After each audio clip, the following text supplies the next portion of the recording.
Nous bien discuter ici parce que nous avons... merci. C'est... Quelle est la caractéristique de l'assurance indiciaire de l'agriculture, en particulier pour parler des questions en rapport avec la durabilité, donc la durabilité en termes de la valeur du client par rapport à la valeur, à la durabilité, parce que donc pour les différents produits, les différents services offerts par l'assurance indicielle de l'agriculture. Ça, c'est la première question que nous voudrions bien discuter. L'autre question va venir plus tard. Merci.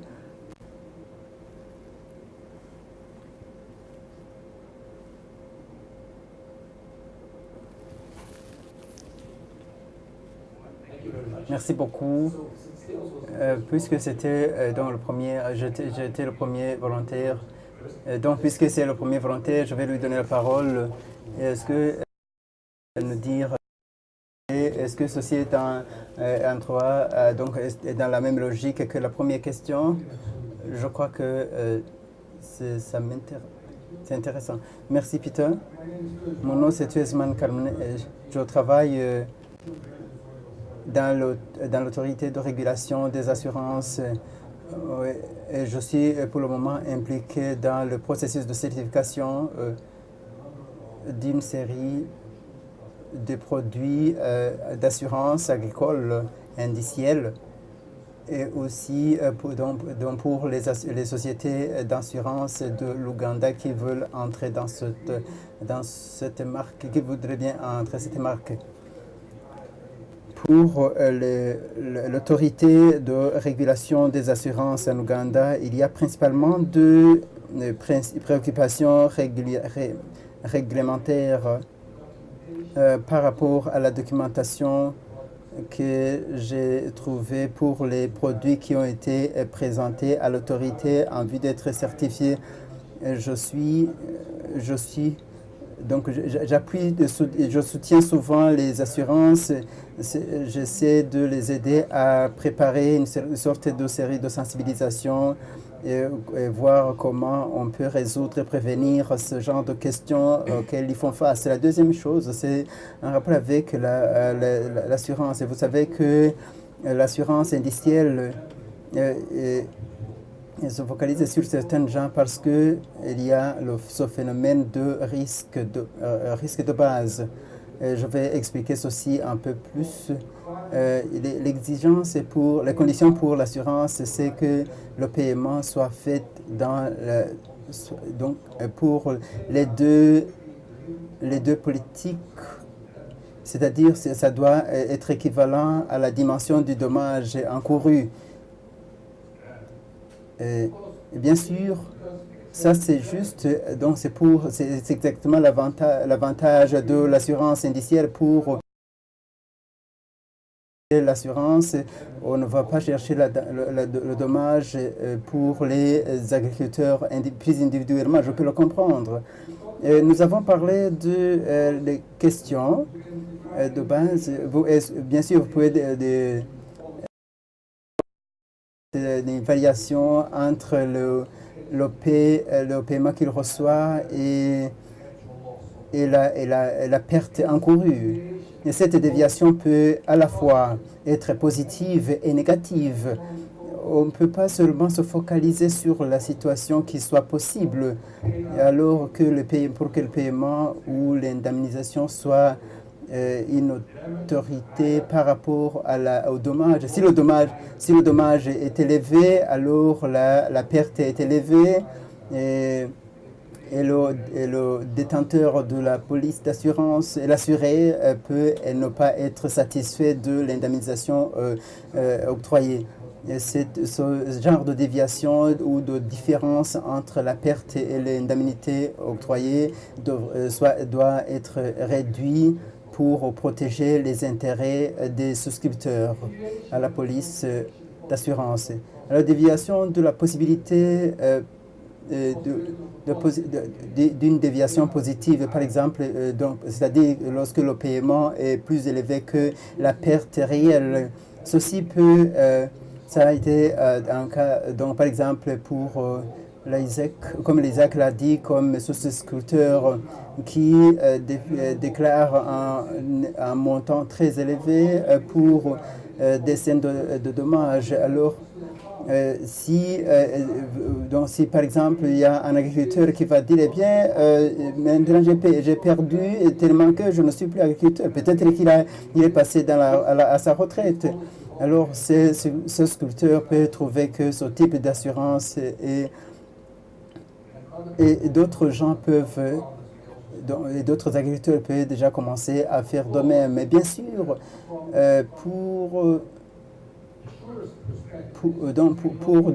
dans le sens de l'assurance, ceci ne devrait pas être un problème très sévère. Mais alors, lorsqu'on trouve que le dommage est bien défini, on le paie, on l'indemnise. Et après, pour le régulateur, il doit superviser les spéculations. Je voudrais bien soulever ceci sur la manière dont on peut prévenir que ces produits peuvent être considérés, peuvent être considérés comme des éléments de spéculation. Et l'autre élément, c'est un rapport avec ceci, c'est le rôle supposé des agrégateurs. Les agrégateurs ou les groupements le rôle des groupements est bénéfique pour les assureurs, parce qu'ils agissent comme des assurés, des souscripteurs à la police d'assurance. Et les sociétés d'assurance ne doivent pas communiquer avec les agriculteurs pris individuellement, mais les groupements, les associations vont collecter des paiements, mais ceci va être distribué aux agriculteurs individuels qui représentent dans le domaine. Et ici, la question pour moi, ces souscripteurs ne sont pas les réels détenteurs de la police d'assurance, mais ils sont représentants du véritable détenteur ou souscripteur de la police. Ici, lorsque je parle de l'association, par exemple, je pense qu'il y a une série d'opportunités pour la fraude, des occasions de fraude dans ce domaine. Je ne suis pas en train d'accuser ces associations ou ces groupements, mais la manière dont ils doivent être distribués pour des fins de régulation, ils doivent être honnêtes. Comment est-ce qu'ils garantissent? Je sais bien que l'un des produits qui a été présenté pour être certifié, la société d'assurance a exigé que les groupements fassent de même pour prouver son utilisation par les agriculteurs pris individuellement. Je ne sais pas exactement ce que l'on doit faire, mais ils doivent faire le maximum possible et évaluer et donner un élément qui montre comment, et qui soit raisonnable, et qui montre comment l'agriculteur individuellement, comment il va bénéficier à l'individu. Alors, donc vous devez limiter les risques. Jusque-là, ces groupements qui appuient les individus, donc les agriculteurs pris individuellement, il y a une demande, on se demande qui va réguler ce genre de groupement. Merci. Merci beaucoup. J'ai le rôle de modérateur et je me donne le privilège de faire un petit commentaire sur ce que vous venez de faire, de dire c'est pour... J'ai rencontré une société qui proposait un indice pour les groupements en Californie. Et est-ce que vous pensez aux intérêts des assureurs? Et premièrement, la première chose que je comprends, si le superviseur remarque que le client a un dommage, alors ce qui est très facile, vous dites, eh bien, j'ai un trauma psychologique. Ce que vous devez faire, eh bien, je sens un mal après le tremblement de terre, etc. Je crois que ça, c'est une approche innovative et conventionnelle pour montrer qu'il y a des problèmes d'esprit qui doivent... Votre commentaire sur la loterie me rappelle ma grand-mère. c'est ma grand-mère qui achetait souvent des tickets de loterie. Chaque semaine, c'était ma mère. Et lorsqu'elle a continué à le faire toute sa vie durant, c'est parce qu'elle recevait le même nombre. Elle disait, eh bien, si je m'arrête aujourd'hui, le même nombre va revenir la semaine prochaine et je serai beaucoup plus furieux. Alors, il est très mauvais d'avoir cet état d'esprit dans la tête des clients des assurances. C'est par exemple, lorsque est-ce que si vous ne pouvez pas renouveler votre police d'assurance, est-ce que vous ne pouvez pas le transférer à votre grand-mère pour que... Je pense que vous devriez y penser. Eh bien, peut-être que vous allez prendre cet exemple de loterie on va continuer, passer la parole à vous. Dites votre nom et là où vous travaillez. Merci beaucoup. Mon nom c'est Monia. Je travaille pour le consortium de l'économie, plutôt de l'assurance agricole. Ici, je suis ici pour partager l'expérience réelle parce que la plupart des fois, nous partageons certains éléments théoriques que nous avons été sur le terrain et en réalité, nous avons connu des expériences sur la manière dont les agriculteurs réagissent par rapport aux projets que l'on leur propose. Et aussi ce que nous croyons d'en pouvoir faire, et ce que nous avons fait qui a réussi et les choses qui n'ont pas réussi. Et ça, c'est l'une des raisons que je voudrais bien partager avec cela, vous partager. Je ne pense pas que le niveau n'est pas encore très élevé parce que nous avons toujours un problème en rapport avec la sensibilisation, la dissémination. J'ai été partout dans le pays, j'étais à l'ouest tout récemment. Les gens ne savaient pas que les produits sont là et s'ils ne savaient pas, ils ne vont pas en prendre le produit et s'ils ne savent pas, vous ne pouvez même pas leur expliquer ce qui est en train de se faire. Là où on est, spécialement dans ce pays, dans bien d'autres pays, les choses dont nous avons échangé des expériences, c'est que il y a encore à faire dans ce domaine pour relever le niveau de sensibilisation, de la conscientisation par rapport à l'existence de ces produits. Il y a un signe que c'est une erreur de dire que de dire que les agriculteurs ne prennent pas, ne souscrivent pas à la police d'assurance.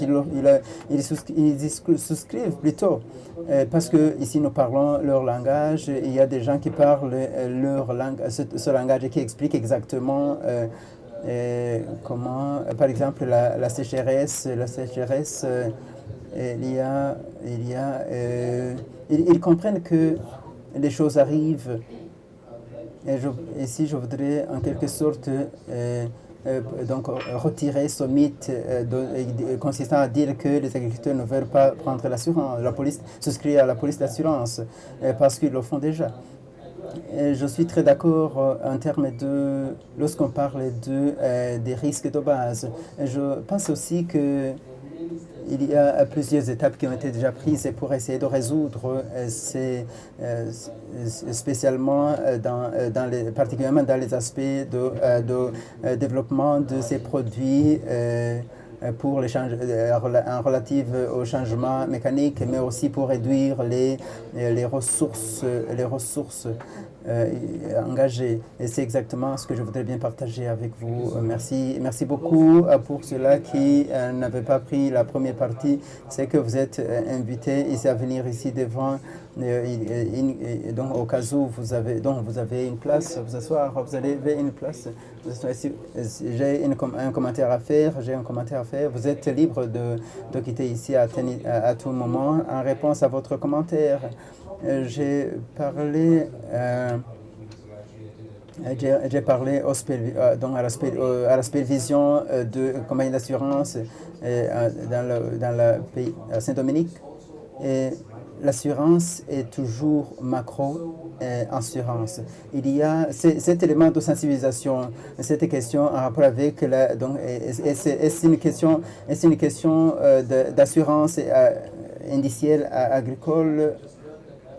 J'ai appris à Sri Lanka, chaque fois il y a je ne veux pas parler beaucoup, donc beaucoup de l'indice, mais je vais beaucoup parler de l'assurance. Avoir l'assurance indicielle sur Bandwagon de l'assurance ou de l'inclusion financière, parce que la plupart des États sont en train de développer des stratégies de l'inclusion financière. On doit inclure ceci si on veut avoir des campagnes à grande échelle pour les campagnes sur l'agriculture indicielle. Si vous voulez introduire ceci dans la littérature ou bien dans la alphabétisation financière, on doit apprendre à nos enfants à propos de l'assurance, voir quelle est la différence entre l'épargne et l'assurance, et quel est l'objectif, dans le devoir de l'assurance, des sociétés d'assurance par rapport aux souscripteurs de la police d'assurance. Et ici, en Ouganda et comme dans d'autres pays, on le sait, mais je vais m'arrêter par là et je vais donner la parole à mon collègue Mega Swana. Je suis de l'OIT, dans l'OIT, dans le secteur de l'assurance. Ce qui vient dans mon esprit, c'est lorsqu'on commence parce que j'ai déjà commencé à travailler sur ceci depuis il y a des ans, et en rapport avec l'agriculteur, de l'assurance des agriculteurs, la science agricole. Et s'ils cherchent des produits qui ne sont pas vraiment très chers, qui sont à moins chers, ont développé des produits à leur niveau. Et ça, c'est pour cette raison que nous avons développé une conversation intéressante, parce que nous avons essayé de définir les produits qui sont vraiment qui sont à moindre coût, ou bien à coût abordable, parce que c'était aussi un exercice à ce propos. Lorsque nous avons entendu des agriculteurs et même qui nous disaient ce qu'ils croyaient leur convenir, parce que pour eux, ils disaient bien, je ne voudrais pas donc projeter ce qui va m'arriver, arriver à moi, parce que c'est toujours du côté de la perception de l'assurance indiciaire par le paysan. Si vous n'avez pas la valeur, donc si vous ne la comprenez pas correctement, vous n'allez pas, donc vous allez nécessairement échouer la promesse de l'assurance. Il y a cet élément qui était autour, qui disait, eh bien, comment, si vous promettez aux paysans, parce qu'on survendait la promesse de l'assurance indicielle, parce qu'on leur décrivait tous les risques auxquels ils faisaient face. Ça, c'est la valeur, et notre promesse était seulement une partie de leur grand problème. C'était juste une partie de leur grand problème. Par exemple, hier, lorsqu'on parlait de paysans qui souscrivaient pour la police d'assurance, qui voyaient que la saison pourrait changer, parce qu'en réalité, ils payaient pour les frais scolaires, de la nourriture, par exemple, et aussi toutes sortes de dépenses. Et ils étaient toujours à l'extérieur de notre promesse, parce que nous leur vendions le fait qu'ils seront capables d'entreprendre tout. Alors aussi, ici, si on se convenait sur la valeur, nous sommes d'accord que la communication était très importante. Je suis dans le secteur du commerce, et je traite des options, des dérivés financiers, et ceci peut changer. Je crois que ceci peut changer le monde, et je crois que l'assurance peut être une option. Si on parle de ces options, on prend les options clés avec des prix très clairs, précis, des options de prix, etc., etc. Je suis très sûr que on va parler de la même chose pratiquement, parce que les options des dérivés financières, parce que là, on parle de choses différentes. On peut croire qu'on est en train de parler de choses différentes, mais c'est la même chose. On doit savoir comment on parle des paramètres, des variables, parce que les gens sont en train doivent penser à cela. On doit essayer de simplifier tout cela. C'est exactement ce que je voudrais bien partager avec vous. On a besoin de simplifier le langage et parler des options qui ne soient pas extrêmement confondues, ou qui ne prêtent pas trop à confusion. On doit utiliser le même langage, le langage qui est clair pour définir des choses dans leur contexte respectif. En réalité, mon expérience, cette question, que ce soit l'assurance ou c'est quelque chose que la plupart des superviseurs, qui préoccupe la plupart des superviseurs. Ici, par exemple, je voudrais bien rappeler que, à mon avis, la première raison pour cela, c'est que les produits d'assurance sont supervisés par les superviseurs d'assurance. Et souvent, ils viennent avec donc la valeur de protection du client. C'est pour que le client puisse avoir son dû et plus il y a de valeur, plus il y a de risques et plus il y a de risques, plus on a besoin d'être protégé. C'est pour cette raison que il y a l'autre, plutôt cet après-midi, je me demandais si on commence à enseigner, à apprendre, plutôt à enseigner l'assurance indicielle aux clients. On a dit. Parce qu'au niveau, au niveau de la disponibilité de produits, c'est ce qu'on s'engage au niveau de l'importance de nos clients. On a pu confectionner différents plans ou d'autres plans de marché. Mes collègues sont allés en Zambie, d'autres en Tanzanie, mais cela faisait l'objet du programme de l'indice de l'écriture de l'assurance agricole en Zambie. Cela pour souligner les différentes structures. Pour le cas du Nigeria, il y avait un programme de subvention. Même en Zambie, il y avait un programme de subvention qui n'arrivait pas au bon moment, ou bien qui arrivait tardivement, bien entendu. Certaines activités ou pour le niveau des subventions, ou dégager des questions techniques, ce sont des choses qu'on devra considérer. Mais en même temps, je pense que du côté technique, au plan technique, il y a, on peut dire, la disponibilité de certaines données satellitaires, mais parfois il y a des institutions qui peuvent fournir des données, mais ces institutions peuvent vous donner des données qui ne portent pas. Gardez avec vous vos badges qui va vous donner accès à notre séance de demain.